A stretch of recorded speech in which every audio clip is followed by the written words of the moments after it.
Merci infiniment, bien sûr, à toutes les deux. Mais alors, Valéria, mais vous m'avez bouleversée. Je trouve que c'est merveilleux ce que vous faites. Et moi, je pense que les vies sont toutes tellement intéressantes et merveilleuses quand on veut bien creuser. Et je pensais à la possibilité de le faire dans des EHPAD. Il y a certainement des personnes très âgées qui vont bien sûr partir bientôt, qui adoreraient faire ça et qui... Comment faire Moi je veux bien le faire comme bénévole. Comment faire Alors, 1, 2, 1, 2, vous m'entendez peut-être? Allô? Ça y est, merci. Ça marche. Eh bien, cela existe. Alors, si je veux parler des passeurs, très souvent, ils continuent en EHPAD, ce qui a été commencé dans un service. Et puis, sinon, il y a de nombreux, vous savez, biographes privés qui proposent. Alors, c'est une prestation. Nous, c'est totalement gratuit. Et vous l'avez peut-être aperçu, le livre est très beau, c'est un objet d'art. Donc voilà, c'est une optique un peu différente, mais il est évident que nos vieux, moi aussi j'adore ce terme, nos vieux ont tellement à se raconter, à nous raconter, à transmettre. Vous connaissez cet adage, hein, un vieux meurt, c'est toute une bibliothèque qui s'envole. Pour notre part, c'est vrai que l'idée, c'est le récit de vie pour la personne gravement malade, et on peut être gravement malade à 25 ans, on peut être vieux, 85 ans, et être en bonne forme. Donc, mais effectivement, il y a plein de choses qui sont déjà proposées, il y a des ateliers d'écriture, mais... Tout est possible. Comme le récit de soi a du sens pour des migrants, des personnes sans domicile fixe, des prisonniers au long cours, des ados. Voilà. Moi, dans ma vision, mais ça n'est que la mienne, c'est comme le récit de soi, passeur à ce moment-là de la vie, c'est comme une espèce de... vous savez, la différence, quelque chose d'une quintessence, c'est une huile essentielle, c'est comme une goutte.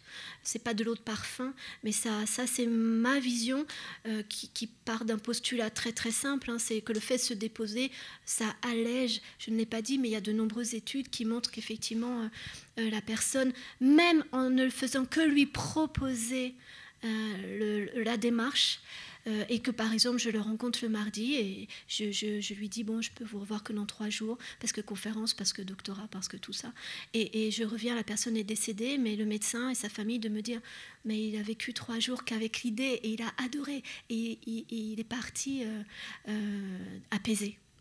Donc vous avez raison, les EHPAD bien sûr. Merci, avec plaisir. Il y a des vocations qui vont naître. C'est ça. Je voudrais dire qu'à Montpellier, dans une EHPAD du CHU, il y a justement des personnes qui passent et qui demandent aux personnes âgées si elles veulent raconter leur vie. Et moi, j'ai une amie qui vient de le faire et elle a trouvé ça super. Après, elle a donné les petits livres à la famille et c'était magnifique. Ben voilà. Merci à vous.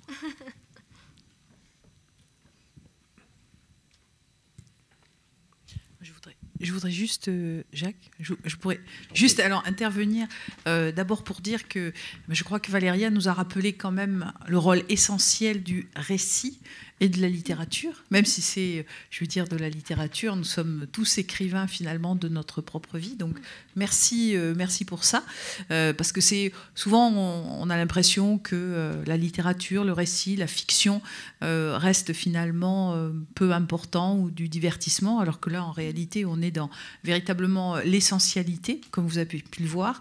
Et ensuite je voulais simplement dire que un exemple tout à fait personnel, mes parents ont écrit le récit de leur vie et de mes grands-parents pendant qu'ils étaient encore tout à fait bien. Et mon père est un rescapé de la Shoah. Et pendant des années, il a fait, je dirais, un blackout total sur son enfance. Et il restait tout le temps dans le présent.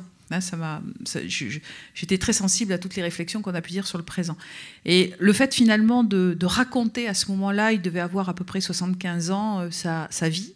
D'abord, ça lui a enlevé effectivement un poids énorme qu'il portait depuis toujours. Bon, il est décédé quelques temps après, mais moi j'ai eu l'impression que c'est bon, il pouvait partir, qu'il nous avait transmis ça, il nous avait légué ça. Et l'autre point, c'est pour ceux qui restent. c'est immense. C'est-à-dire que je crois que pour les enfants, les petits-enfants, avoir la transmission et savoir très précisément d'où ils viennent, de qui ils sont issus, de tout ce récit de vie, parce que chaque vie, finalement, quand on creuse un petit peu, est tout à fait extraordinaire, eh bien, c'est très important pour les enfants, les petits-enfants, peut-être les arrière-petits-enfants, parce qu'on trouve sa place, en fait, dans sa propre vie, quand on sait très précisément d'où l'on vient. Et tous les gens, comme vous le disiez, qui ont, par exemple, qui ne savent pas quels sont leurs parents, qui ne connaissent pas l'identité de leurs parents, il y a quand même un gouffre. Hein. Boris Cyrulnik parle de résilience quand on vit au bord du gouffre, mais c'est exactement ça. Et je crois que pour tout le monde, ce serait extrêmement ça, mais peut-être même d'essayer de raconter sa vie au moment où on est bien. Peut-être pas à la fin. Là, c'est bien parce que vous faites aussi, je crois que vous apportez vraiment un espace de bonheur à des gens qui vont partir et qui lèguent finalement leur vie. Mais je crois que ce serait bien que tout le monde puisse faire ça, généraliser ça. Donc, merci Valérie. Merci.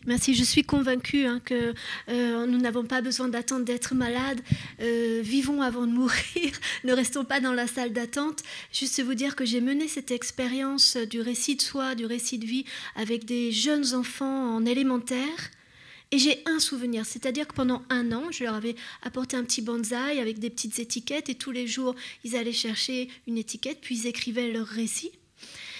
Et pour ceux qui étaient en difficulté avec l'écriture, il y avait une chorégraphe qui les aidait à passer par le corps et à raconter leur vie par le corps. C'était magnifique. Et puis à la fin, il y a Nathalie, petite Nathalie, toute chétive, toujours en bout de chaîne, toujours au fond de la classe. Et puis elle lève la main quand l'institutrice demande alors cette expérience. Puis elle me regarde et dit « Tu vois Valéria, je suis toujours toute petite, mais dedans, si tu voyais comment j'ai grandi. » Oh, merci, 8 ans. Et effectivement, il n'y a pas besoin d'attendre d'être gravement malade. Bien sûr, on est tout le temps en construction, toujours en construction, bien sûr. Merci de le rappeler. Moi, j'aurais une question pour Natacha. Toi qui as l'habitude de rencontrer des auteurs de fiction, d'anticipation, est-ce que c'est pour eux une façon de se construire un futur? Est-ce que c'est une espèce d'anticipation qui se forge ou ce sont des libérations de leur imaginaire Alors, le rapport au futur des écrivains, finalement, d'anticipation ou de science-fiction, il est parfois très complexe. Le premier, je pense que c'est la faculté de créer finalement un monde d'émerveillement, ou parfois c'est un monde de cauchemar, évidemment, mais c'est cette faculté-là de vouloir finalement se projeter dans la merveille, ce que j'appelle la merveille au sens évidemment le plus général du terme. Ensuite, évidemment qu'il laisse beaucoup d'eux-mêmes. Là, j'ai cité, vous voyez, vous visualisez quand j'ai cité Michel Jury, et en fait, je suis très souvent en lien avec sa fille, et sa fille a écrit un très très beau texte, je pourrais éventuellement vous donner le lien si ça vous intéresse, pour montrer, en fait, pour faire le parallèle entre ce qu'il avait écrit en 1973 sur ce voyage donc chronolytique, et sa propre mort. C'est-à-dire qu'en fait, Michel Jury a anticipé toutes les étapes que va vivre finalement un mourant. Et ces étapes-là, elles sont inventées par le récit de science-fiction. Et c'est très exactement, quand vous suivez par exemple quelqu'un qui est en train de mourir, eh bien ces étapes-là, vous allez les retrouver. C'est-à-dire qu'un mourant, il peut très bien passer par exemple par plusieurs heures de délire, plusieurs jours aussi de délire, comme exactement son personnage va vivre ça au moment où il prend la drogue chronolytique. Et puis ensuite, il peut y avoir la période du coma. Or, chaque voyageur donc chronolytique tombe dans cette période de coma, et puis après on perd le fil avec lui, et que devient cette conscience? Alors là, évidemment, le récit de science-fiction, il va prendre la suite, bien sûr, puisqu'il va nous raconter ce qui se passe au-delà de la mort, alors que nous restons à quai et nous ne savons pas, comme Connie Willis le fait dans Passage, et nous ne savons pas ce qui se passe après parce que personne ne revient. Aujourd'hui, vous savez qu'il y a quand même des théories par rapport à la physique quantique. Je travaille beaucoup avec des physiciens aussi. Et certains penseraient, alors c'est une théorie hein, évidemment, mais on essaie de penser, parce que pour l'instant nous n'avons pas les moyens de savoir et de comprendre complètement la physique quantique. Enfin, on la comprend en théorie, mais on ne la comprend pas en pratique. Et rien ne nous dit que finalement notre énergie, notre conscience, il y a des médecins hein, qui travaillent sur ces domaines-là, ne va pas dans une autre dimension, mais que pour l'instant nous sommes incapables de voir. Je vous donne un exemple. Au XVIIe siècle, par exemple, on a théorisé le monde physique sans avoir les moyens techniques et technologiques de prouver ce qu'on avançait. Donc peut-être que nous en sommes là, peut-être que dans 300 ans, si on est encore là évidemment, peut-être que dans 300 ans, on aura, vous voyez, les moyens technologiques de comprendre ça. Donc je crois que j'ai un ami qui me disait, bah, quand on meurt, on est, selon la physique quantique, on est peut-être dans la pièce d'à côté. Mais la pièce d'à côté, il y a un mur, donc on ne peut pas communiquer avec les gens de la pièce d'à côté. Donc je trouve que c'est une belle image. Et donc les écrivains de science-fiction, ils ont aussi ce rapport-là avec leur propre finitude. Et Michel Jury en particulier, c'était vraiment un exemple parfait par rapport à ça. Moi, j'ai un ami qui me disait, pour rejoindre ce que tu disais comme image, avec la physique quantique, on peut imaginer que ce qui est dans ton esprit, c'est un peu comme avec ton téléphone portable. Lorsque tu n'as pas envie de le laisser dans le téléphone, tu déportes ça sur le cloud, eh bien peut-être que ta mémoire, quelque chose, est dans le cloud, et on peut, mais là, tous les imaginaires s'ouvrent, et on peut y aller. Voilà. Merci à la science-fiction et à l'imaginaire de se délier.